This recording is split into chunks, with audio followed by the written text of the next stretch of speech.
আসসালামু আলাইকুম student. Class 12-এর যে ধারাবাহিক পড়াশুনো চলছিল সে ধারাবাহিক পড়াশোনার পার্টের দিকে তাকিয়ে আমরা শিল্প সাহিত্য সংস্কৃতিকে হঠাৎ করে একটু টাচ দেওয়ার পরে একটু আটকে দিলাম, কেননা ভাবলাম টেক্সচুয়াল পোর্শনটা থ্রুলি একটু আগিয়ে নিই। তো টেক্সচুয়াল পোর্শনে আমাদের যে এখানে বাকি ছিল একটি নাটক আমরা করিয়েছিলাম পূর্বের ক্লাসগুলোতে। নাটকের নাম বিভাব।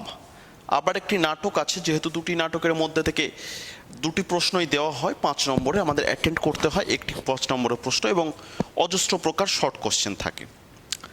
যে কথা তোমাদেরকে বলছিলাম যে দুটি 5 নম্বরের প্রশ্ন থাকবে, আমাদেরকে একটি করতে হবে। বিভাবকে আমরা কমপ্লিট করে দিয়েছি। আজকে একটি নতুন নাটক আমরা শুরু করতে চলেছি। অজিতেশ বন্দ্যোপাধ্যায় নামক এক বিখ্যাত নাট্যকার, যে নাট্যকারের নাটক নানা রঙের দিন।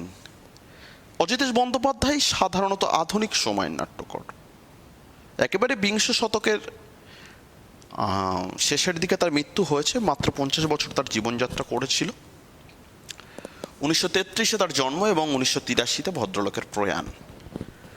অজিতেশ বন্দ্যোপাধ্যায় শুধুমাত্র নাট্যকার নন, অজিতেশ বন্দ্যোপাধ্যায় একজন অভিনেতাও, এবং সাগিনা মাহাতোর মতো সিনেমাতে তাকে দেখা গিয়েছে।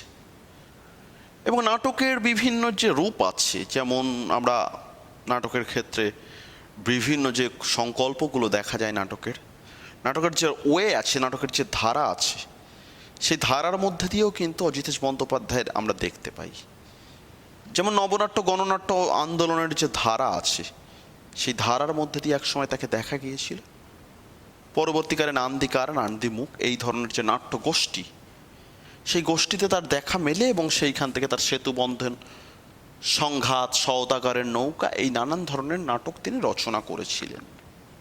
নাটকের যে একটা ট্রেন্ড, নাটকের যে একটা ওয়ে, সেই ওয়েতে নাট্যকার বিভাস মুখোপাধ্যায়, নাট্যকার অজিতেশ বন্দ্যোপাধ্যায়, অমৃতলাল বসুরা তো পুরনো সময় ছিল। তাই নাটকের যারা আধুনিকীকরণ ঘটান, নাটকের যাদের হাত ধরে একেবারে নতুন নাট্যধারা আসতে শুরু করে দিয়েছিল, অজিতেশ বন্দ্যোপাধ্যায় তাদের মধ্যে একজন উল্লেখযোগ্য ব্যক্তিত্ব।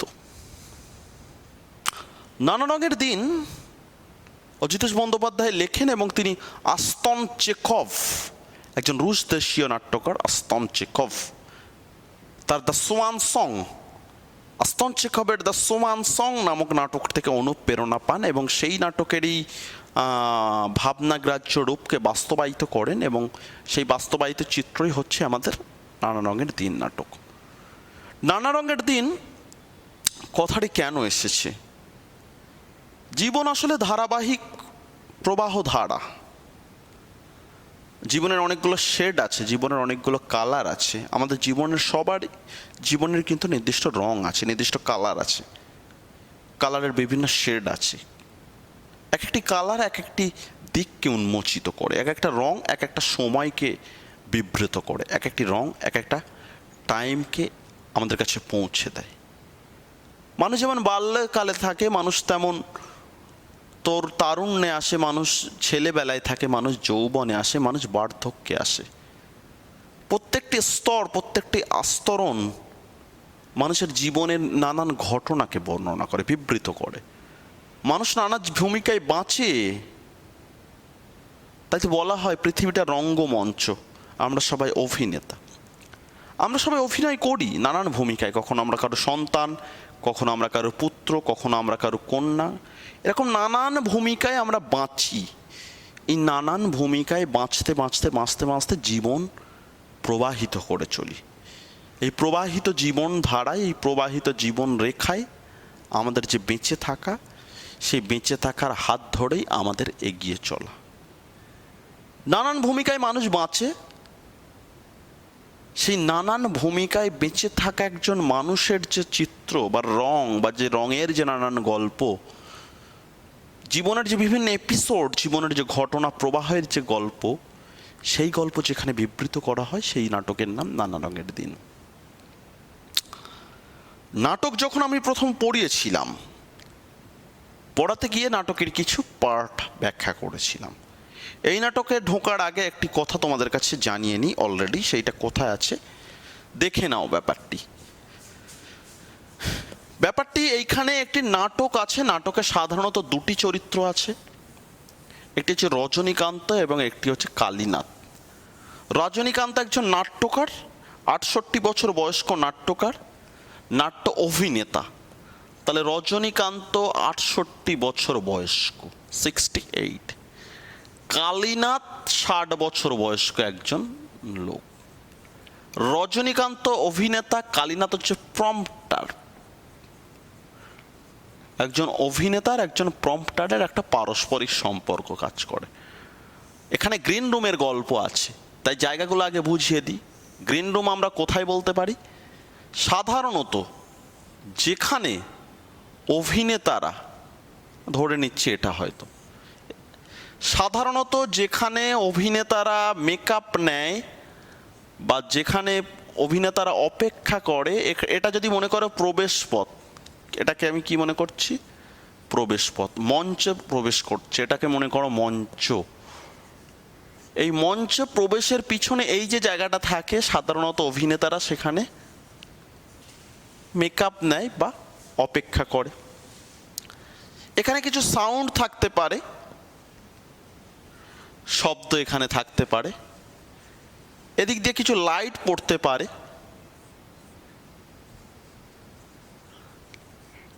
এখানে দর্শকরা বসতে পারে, তাই তো? পিছনে যে ব্যাকগ্রাউন্ডটা থাকেই সেটা সাধারণত দৃশ্যপট বলা হয়। এখানে যে একটা অংশ থাকে কালো পর্দা টাইপের কাঠের, এই জায়গাটাকে বলা হয় উইংস। কি বলা হয়? উইংস। এই উইংসের এই জায়গাটায় একজন থাকে, বা এইখানটাতে যে থাকে, তার কাজ হচ্ছে এই মঞ্চে যে অভিনয় করছে, অভিনেতা যদি কোনো স্ক্রিপ্ট ভুলে যায়, কোনো ডায়লগ থ্রো করতে ভুলে যায়, তাহলে ও সেই জায়গাটা মনে করিয়ে দেয়, বা এরকম স্ক্রিপ্টটা হাতে নিয়ে পড়ে এবং পড়তে পড়তে হয়তো দু কথা বলছিল, মহারাজ আজ হৃদয় অন্তে বিদ্রোহের চেতনা কেন। এখন মহারাজ আজ হৃদয় অন্তে বিদ্রোহের চেতনা কেন, এই শব্দটা না বলে হয়তো বলে ফেললো, মহারাজ আজ এই হৃদয়ন্তে হৃদয়ন্তে, তখন পাশ দিয়ে কেউ একজন বলে ফেললো বিদ্রোহের চেতনা কেন। সেটা আস্তে আস্তে সেটা এমন করে বলে যে দর্শক যেন শুনতে না পায় যে ওকে বলে দিচ্ছে।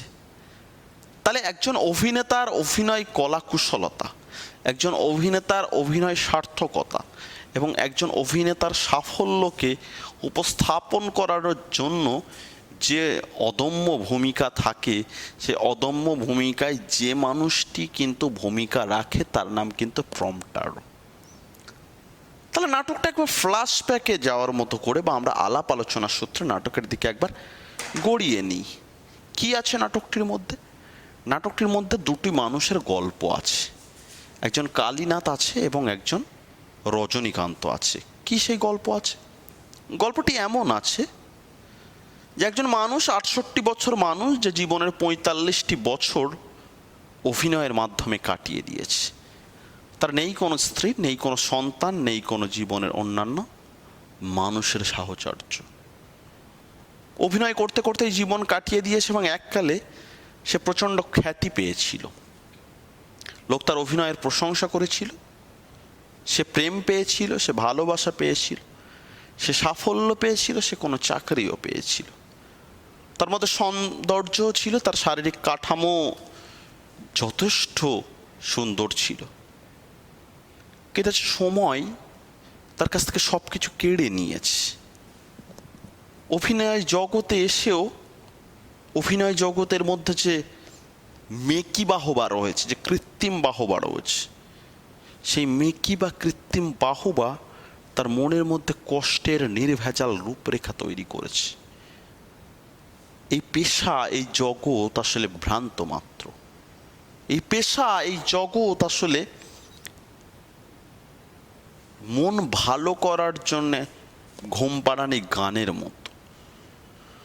এবং ফ্ল্যাশব্যাকে গিয়ে সে এবং তার সহযোগী কালীনাথ নানান আলাপ আলোচনা করছে।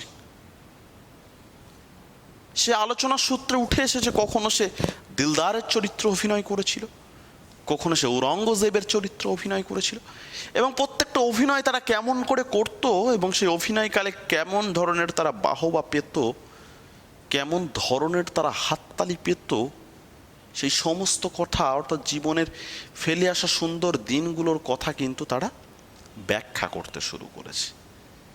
এই ব্যাখ্যা করা সুন্দর দিন, এই ব্যাখ্যা করা জীবন ইতিহাস, এই ব্যাখ্যা করা জীবনের গল্প, ফেলে আসা জীবন অভিজ্ঞতা এবং নাটক সম্পর্কে তার বিশ্লেষণী ক্ষমতা এবং জীবনের যে প্রবাহিত রূপের মধ্যে দিয়ে যে বঞ্চনা আছে, সেই বঞ্চনার ইতিহাস গাঁথা কিন্তু তুলে ধরেছেন এখানে। সেই প্রত্যেকটি তুলে ধরা প্রত্যেকটি ভাবনা নাটকের মধ্যে দিয়ে কিভাবে উপস্থাপিত হয়েছে তা আমরা দেখব অন্যান্য ক্লাসের মধ্যে দিয়ে। অনেক ইম্পর্টেন্স কোশ্চেন আছে, কিছু ফ্ল্যাট কোশ্চেন আছে। রজনীকান্ত চরিত্র, কালীনাথ চরিত্র, ফ্ল্যাট কোশ্চেন আসে একাঙ্ক নাটক হিসেবে নানা রঙের দিনের সার্থকতা। ফ্ল্যাট কোশ্চেন আসে নামকরণ আছে নানা রঙের দিনের সার্থকতা, নামকরণটি সার্থক কিনা, এবং বিভিন্ন লাইন যারা বলে নাট্যাভিনয় একটি পবিত্র শিল্প তারা সব গাধা। প্রশ্ন আছে সেদিন রাতে প্রথম বুঝলাম, প্রশ্ন আছে আমি একটি ক্লাউন বা হাড়। এই ধরনের নানান প্রশ্ন লাইন তুলে তুলে কোথায় আসছে এবং সেই ইম্পর্টেন্স জায়গাগুলি কন্টেন্ট আগাতে আগাতে তোমাদের কাছে তুলে ধরবো। বড় প্রশ্ন যেমন আছে, কয়েক গুচ্ছ শর্ট কোশ্চেনও তো আমাদের জন্য আছে।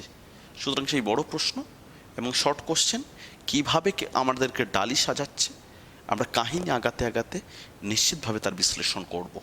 আগামী ক্লাসের জন্য অপেক্ষা করো, একেবারে টেক্সট ধরে আমরা আগামী ক্লাসগুলোতে এগিয়ে চলব। স্টেপ টু স্টেপ টেক্সটকে ভাগ করব, কতগুলো পৃষ্ঠার টেক্সট ভাগ করে আমরা স্মুথলি এই বিষয়টিকে এগিয়ে নিয়ে চলব। আপাতত আজকের ক্লাস এই পর্যন্ত। ভালো থেকো সবাই, ধন্যবাদ সকলকে।